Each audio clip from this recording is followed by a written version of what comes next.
Hello, how you doing? Doing all right. Nice to meet you. Nice to meet you too. I like your little setup there. There's something going on the wall. Is that like a mural or something? Yeah, it's this is my house. I painted a mural. Okay, Um that's and I beautiful. put I love that. there's some painter's tape because I'm going to paint over it and paint Okay, a new mural. we love a work in progress. That's sick. Yes. Always changing it up.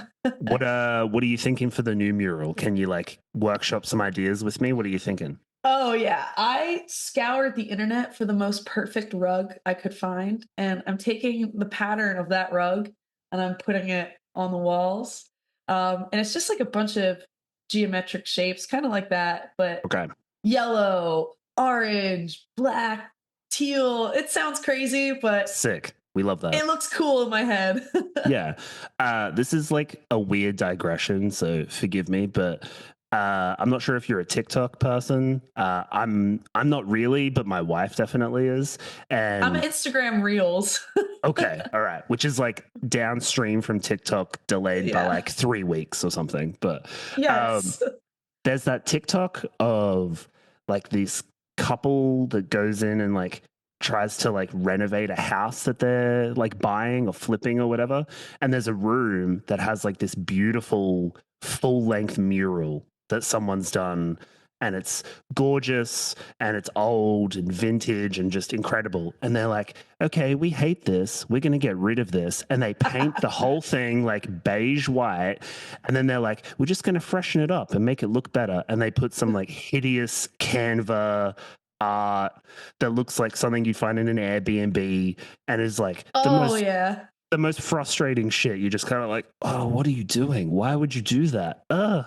It's got to look like a cold Apple store in Yes. order for it to like sell. Or like a doctor's waiting room, just like Yeah. where they put art on the walls and like to try and look interesting, and you're like, where the fuck did they get this? Like, what? Where? Who makes this? IKEA. IKEA, exactly. Yeah, mass produced in a factory for people. What do you want from me? How am I supposed to be? I'm not so sure. I'm not really that sure anymore.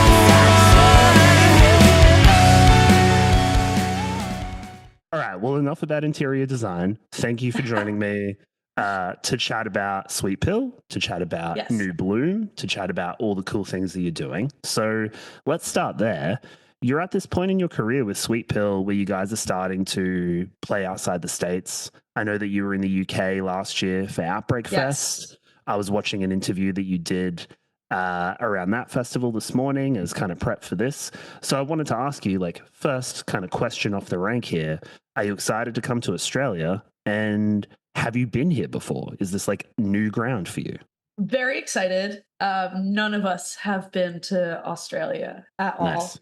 all. I don't even think we've been on that like side of the world in general. Okay. It's a whole new hemisphere. Let's go. It's a whole like what is it, Wednesday morning for you guys right now? It It's is. Tuesday night here. It's currently 9:20 in the morning. So Yeah. yes. So we've never really done a time the jump future. like that. In the Well, yeah, future.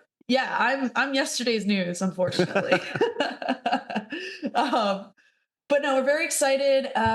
Every time a band goes to Australia, they come back and say nothing but great things. So we're pumped. We love. Okay, I realized in America, shrimp on the bobby Mhm. is that like an Americanized thing? Very Or is much that so. Yeah. So we okay.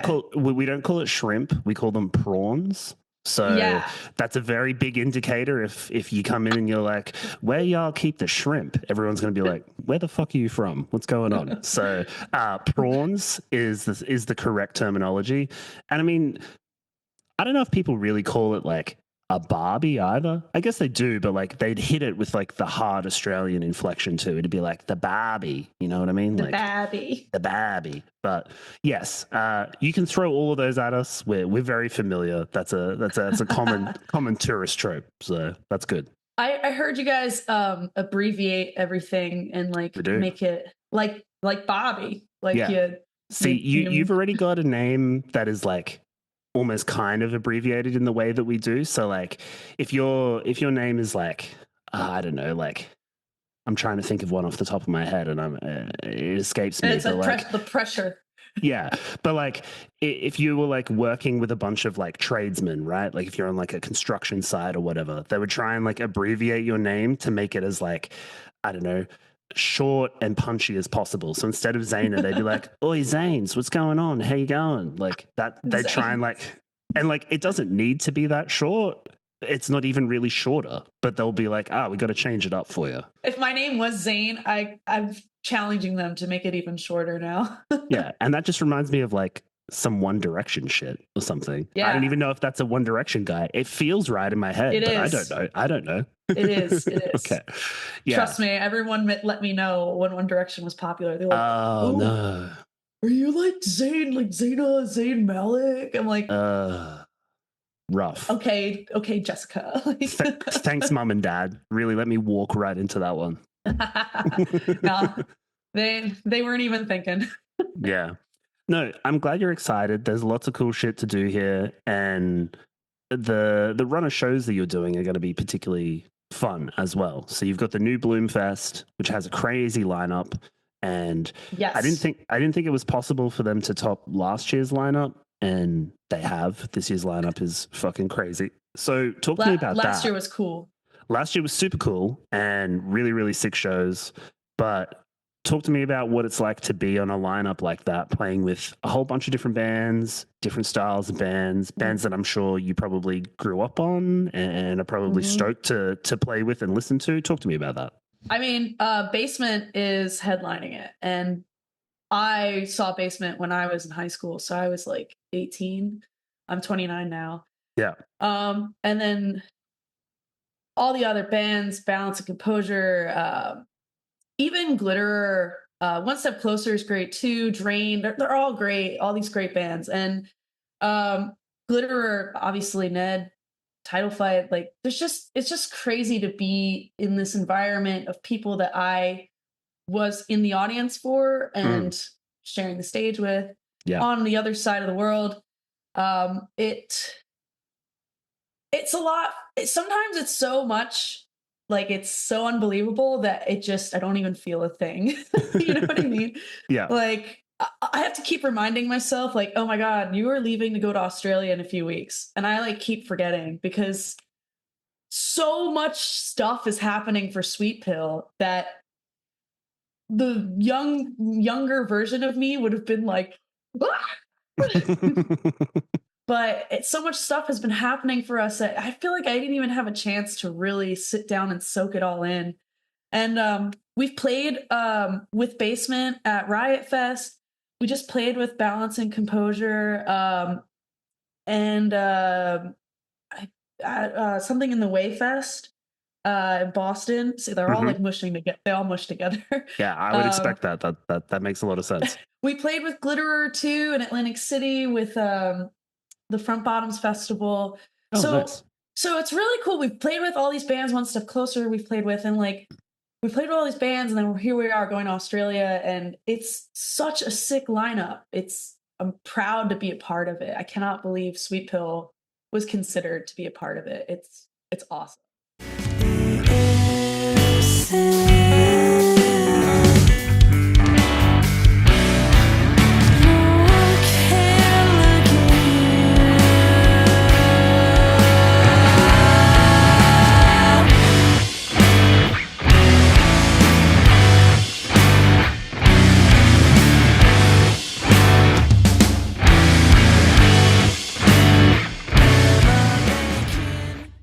Yeah. I mean, I'm stoked to see you guys. I think pretty much every band bar Glitterer I have already seen before on separate tours down here. So like stoked to see them again, absolutely. But like you guys are a band that I haven't had a chance to see. So that's like one new one that I can kind of tick off my list. So I'm excited about that. I wanted to kind of circle back to something you mentioned before, which is like this idea of what a younger version of yourself would think about all of the cool shit that you're doing now with Sweet Pill, and how that could get a little bit overwhelming for present day Zayna. So, like, Mhm. I know that the Starchild EP, which is your most recent release, outside of the Unraveled EP, which dropped a couple of weeks ago, but on Starchild, you're definitely talking about like a battle with anxiety and kind of these pressures that you're obviously going through. So, I guess kind of talk to me about that a little bit. How are you processing all of those anxieties? Obviously, you're doing it through your music a little bit, but like, how are you doing it as a person, as an artist? That's a great question because let me tell you, when I was a kid, all I ever wanted was to be in a band and Mm. tour. And I was like, I want to do that so bad. I'm sure there's the ideal, and then there's like the reality, like Yeah. loading into the van at some like shitty dive bar venue at like 3 a.m, and you're just like, fuck, god damn Yeah. it. Let me tell you, touring, they don't tell you about that. That is Yeah. so hard. Yeah. There's a lot that comes with it. I mean, okay, I have a tattoo of this bus right here. Okay. We bought a short bus, painted it blue because it's illegal to keep it yellow. It'll confuse the kids. We painted it blue. We put bunks in it. We put 5 bunks. We could fit all our merch. We can fit our gear. And we drove that for pretty much until this 2024. Yeah. Wow. We used it. We would park at a gas station and sleep overnight in the bunks, wake up, take a gas station shower, which they have showers at some travel stops, or you hope the venue that you're playing at has one. Yeah. We did that with the Wonder Years, La Dispute tour, Origami Angel tour. It was a lot. um, and the other factor is I am not always feeling 100%. Hmm. And I have, like, if you're on tour for 2 months, you have to go out there and play as if this is the first day of tour every Yeah. day. Yeah. And there's a lot. And the other part that they don't tell you about is leaving and coming home. Mm. You leave for a few months, you come back for a few months, you leave again. I like am consistently not home. And it's a really weird schedule. But all in all, it's exactly what I want to do. I've always wanted to do it. Now that I'm doing it, it's a lot to take in. Like I said, some things that I'm supposed to be like really mad excited for, I can't even process yet because I'm still processing the last thing that happened. Yeah. And I started therapy. It's awesome. Congratulations. That's sick. It's a great thing. Oh my gosh. It's helping me make sense of all of it because it's not a typical lifestyle, Yeah. but I'm here for it. I mean, not to probe too deep into your therapy because that's your journey and a personal No. thing, but it's just kind of flipped something in my brain. So, like, did you at some point view Sweet Pill and your music and particularly like your lyric writing as like a form of therapy? And then was there a point where you were like, this is not sufficient anymore, or like I need a different type of therapy because what I'm doing, this cathartic process, is not the right kind of thing to help me get over whatever I've got? It's like you're in my head. This is the job. This is what we do. You know, our first album came out in 2022, Where the Heart Is. And Great record. thank you. We wrote that because we just were writing it for fun. We just making music with the intention that no one's going to hear it. And we recorded it. And Matt Weber, who recorded it for us in Gradwell Studio, he's in a band called A Great Big Pile of Leaves, who signed to Top Shelf, and he just shared it with Top Shelf. And thus the journey started. It seems very natural, very kind of organic to just kind of fall into things like that. Yeah. We weren't, I mean, of course we were going to try and like, shop it around, but we made it just to make it. And now, ever since then, I have never made music. I've never made lyrics, especially knowing that there's an audience waiting to hear it. And that is a whole new level of stress I've never felt before. I'd imagine it Uh, changes the thing, right? Like once you have that idea of an audience in play and critical reception and label expectations, like all of these different factors start to weigh in on the thing. yeah, I'm very influenced by the world.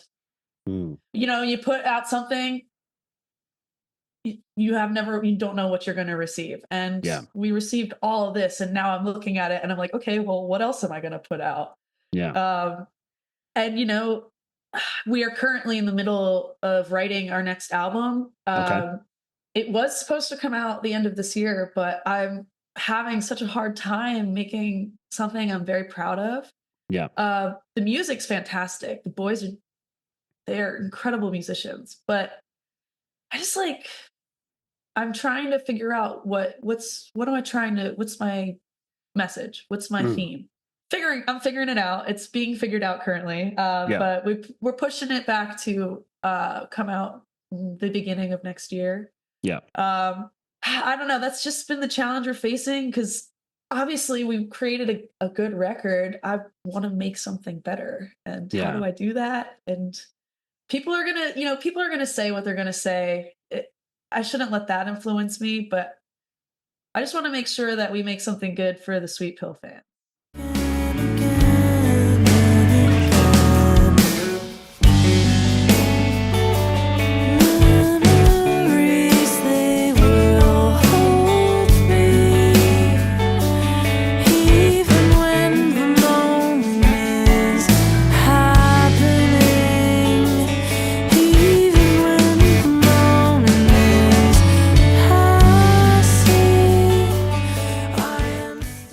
I can definitely relate to that as someone who has their own anxieties and is like up in their head too much. You know, that's like a constant refrain from my wife, Paige, who's like a co-host of the show with me. She's often just like, stop being in your head so much. Like, just kind of be in the present moment and just kind of move through things and stop trying to like analytically break everything down while you're doing it. So I can understand this process going on with your art and with Sweet Pill. I guess if I could offer any help, I would say like what kind of inspiration are you taking for this new music? And is that something where you have to go further afield than just music? Like maybe you're reading something, maybe you're watching something, maybe it's the state of the world. I know there's lots of fun things happening in the States right now that I'm sure you could probably write about. So I know. No, that there's definitely a lot. I do find myself speaking a lot about themes of like fire, burns, like smoke, stuff like that. It's just naturally what I've been like, my lyrics have been kind of coming towards. But like, as far as inspiration, and it's gonna sound corny, but I love RuPaul's Drag Race so much. we love RuPaul. They're great. We love They're RuPaul. great at what they do. What I love the most about it is seeing these queens talk about themselves. Like, oh yeah, I'm the shit. Of course I killed it. I ate. And I'm like, I need that. I need that. Like, and I want to like take that and put more of that out there because when other people see it, they take it and they put more of that out there. And that's what's been keeping me going and, trying to fight that self-doubt in me, that insecurity and therapy. Yeah. God, I love therapy. So good. But shout out to therapy. Yeah, I also I draw a lot and do a lot of art. I mean, yeah, makes sense. Totally. Yeah. So I've been trying to do a little bit more of that. I'm just trying not to listen to music too much because that's a lot in my life. Yeah, and I can imagine like I've talked about this with a number of different guests that like, especially when you're writing a new project, like you don't want to necessarily be listening to your friends and peers because you don't want any of that like subconscious influence to like bleed in to your stuff because like you're never really trying to jack someone else's shit, but like sometimes that Right. happens. Like you might like have a cool melody and then be like, oh shit, that's actually kind of similar to something that I was listening to like 3 months ago. Like that sucks. So like, okay, if you're not trying to listen to music, what are you trying to kind of immerse yourself in to kind of bring that inspiration forth, that spark, if you will, to use the fire metaphor? Like I said, art, I would go into the museum a Ooh, lot. It's the idea of like getting out of my house. yeah. Because I have been sitting at my computer trying to write. So I went to the museum recently, just walked around and like looked at Are you a notes app person, or are you like a physical yeah, writing in a diary person? both. Mm, Notes app when I'm on the go. Um, I literally I have my notebook here, right? Because beautiful. just in Love it. case I know I'm the one being like interviewed, but sometimes, I hear Yeah. great things and I need to write them down. Yeah. So I do work that way. Yeah, it's just honestly, I'm just trying to enjoy being home. That's another thing. Yeah. Because I'm sure when we go to Australia, I'm going to see a lot of new stuff, eat a lot of new stuff, Hmm. hear a lot of new stuff. And that in itself is like a new immersion. And I'm going to come back home with a new point of view. And that Yeah. happens every time we leave and I come back. So right now I'm in the phase where I'm in the comeback phase where Okay. That's good. you And know, you've got to savor that, right? Like it makes coming home that much kind of sweeter, I guess, to kind of like really kind of dig in and enjoy those creature comforts, knowing full well that when you jump back in the van and you're back on the bus and you're doing more touring stuff, like you're not going to have any of that stuff. So right. that kind of absence will make the presence of it that much richer. Yeah, I don't feel guilty when I sit there and watch TV for 5 hours Nor because should you. Nor should you. I'm not gonna have that chance pretty soon. Yeah. And I'm sitting with my cat. I watched the Super Bowl with my mom and dad Hmm. on Halftime show was Sunday. crazy. Oh my god, that I love Kendrick Lamar. I love Yeah.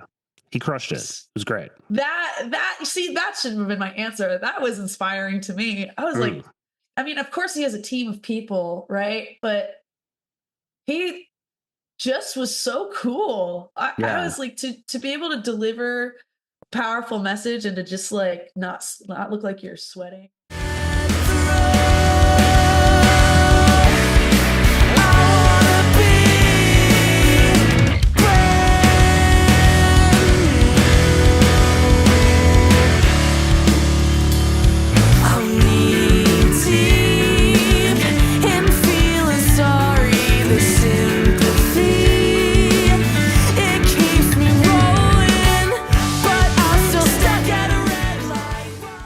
I was saying to Paige while we were watching it that like obviously there's like hundreds of people involved in something like that, and there's rehearsals, and like they obviously have to coordinate a huge thing. So like when you see the final thing, it looks so effortless, and then you would know from being backstage at festivals and shows, right? Like there's a whole thing that happens behind the thing that everyone in the crowd is watching, and there's a whole team of people who make that happen. But even then, like watching the halftime show, I was just kind of like in awe of how they seamlessly managed to pull off all these different elements, and just like the scale of it is kind of baffling to me. So like even outside the aesthetic and the themes and all of that sort of stuff, that's cool too. But just like Right. purely making hundreds of people do one thing at a time is like kind of inspiring to me. So yeah, shout out to people. That's great. I mean, even Kendrick Lamar himself, like when I was watching, I was like, how did he memorize all this? Mm. Like how? Like I'm a terrible dancer. I used to do theater when I was younger, and the main reason why I couldn't get the lead roles is because I could not do the choreography. Oh no. But I was watching him, and it wasn't like crazy choreography, but it was, especially when he was doing the Drake diss track, he was like stepping, and the circle behind him was like stepping with him, and it was like so cool. And you know, I take that and I'm like, there is some like Sweet Pill does not have choreography, but there are But some what if things. it did? What if it did, Zayna? Okay, listen. When we were playing Riot Fest, for Starchild specifically, I naturally do this like I step to the right, step to the left, like dun dun dun dun dun dun dun. That's it. You got moves. That's good. I keep doing it. So I was like, guys, all right, let's all do it. Let's all step to the right, and we all just like dun dun dun dun dun dun. Dun. And they were like, that's what's up. And they all messed it up, so it didn't work. I mean, that's very human, and I like that. So, but no, I feel like you should just go with your gut. And if synchronized moves of any kind feel good in the moment, just let it happen. Just roll with it. It's for the gag. It's just because it's funny. I mean, our guitarists kiss each other in the middle of the set, so beautiful. We like to do. We just anything that can make someone smile. I think that's the point of a Sweet Pill show, is to have fun. Yeah, we love love. The world sucks, so let's at least try to have fun. It's pretty dark out there, so going to a show and listening to cool music and watching people enjoy themselves and have fun, I think is a thing to be savored. So I think that's a good way to approach it. We've only got a couple of minutes left in our slot this morning, so I will wrap things up by asking you, what's the one thing that you want to do or are looking forward to doing in Australia? Do you have like a bucket list of stuff that you want to do? What's the one at the top? I want to hold a koala to take a picture.